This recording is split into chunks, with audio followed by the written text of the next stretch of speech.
Hello everyone, it's Shane Kanto, your Wasteland reviewer, and I'm here to review The Hating Game, and this is a new rom-com. And I was sitting here trying to write notes, really thinking about what makes this different than any other rom-com, and I was really struggling to. And this is from director Pete Hutchings, who, it's well shot, it's pretty well paced. This is like an hour and 45 minutes, close to there.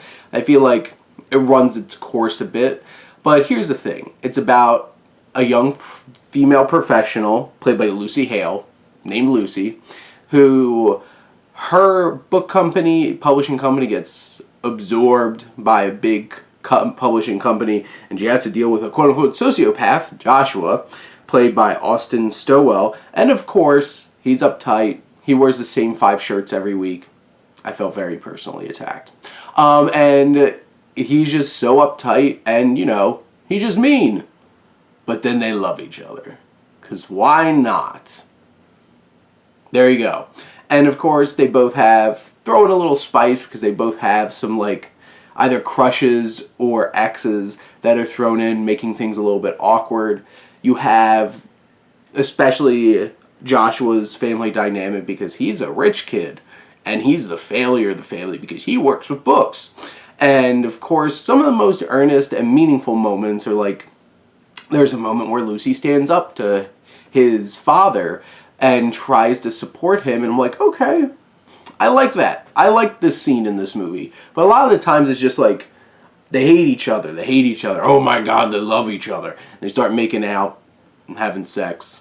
And, you know, you have that moment where she, like, pulls down his pants or whatever, and she's just like, oh! And it's just like, there's a lot of eye-rolling trope moments in this movie for rom-coms, and that's one of the things, like, I felt like this movie struggled to be anything new or different, and it felt like it thought that it was new or different and it was doing something fresh, but it really isn't.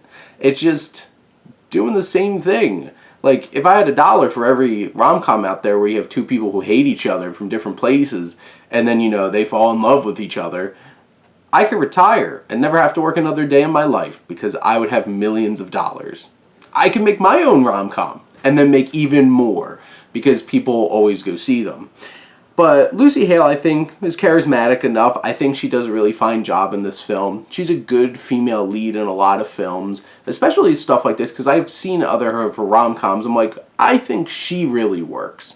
Austin Stowell, I don't know. He just felt really flat to me. And I know his character is supposed to be, like, stern and uptight for the most part, but, like, there's an interesting way to do that, and I don't know if there's an interesting way done in this film.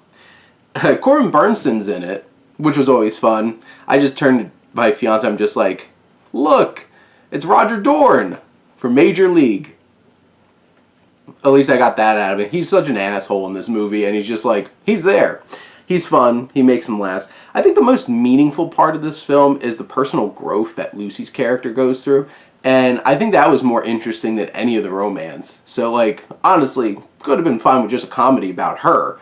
But you have some problematic moments. It's like, let's lie and make this person feel terrible for days. But you know what? It'll have a nice ending.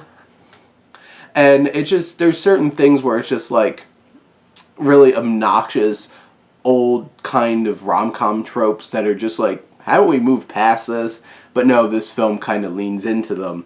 And in general, I don't know how likable this movie really was. But in the end, I think it's, for me personally, it was slightly below average rom-com. I don't even think it, like, reached, okay, this is just a passable rom-com. I can throw this on and watch this again. I don't think I'd want to watch this one again. But, you know, if you're really into rom-coms, it definitely has all those things for you. They have attractive people who hate each other, who then love each other. What else could you want? But in the end, those are my thoughts. But those are my thoughts on The Hating Game. Let me know what you think. Let's talk some movies. But thank you as always for tuning in and supporting your Wasteland reviewer.